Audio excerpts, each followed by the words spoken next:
Morning travelers, so nandito tayo sa Maya Roro Newport. Pupunta tayo ng Malapascua Island. Dali hatid natin yung guest natin papunta ng Malapascua. Ito yung mga passenger nila ng 11 AM in the morning. Tapos yung mga gulay na hatid sa Malapascua Island, mga fresh pa. Kaya mahal yan.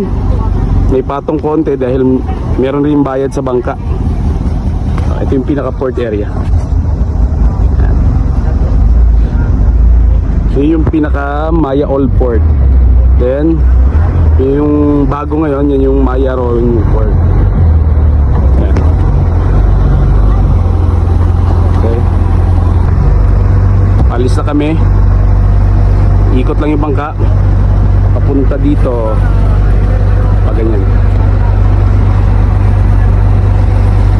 Tatagal ang biyahe ng 30 to 35 minutes kasi maraming pasahero, pero malinaw naman ang dagat ngayon, kaya okay lang, maganda pa rin mag-travel. At summer na summer, sobrang init, napakainit ngayon papuntang Malapascua Island. Wala kang makikitang alon, wala rin ulan.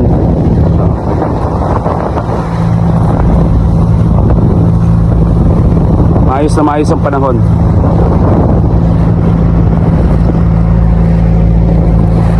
Okay travelers, thank you for watching.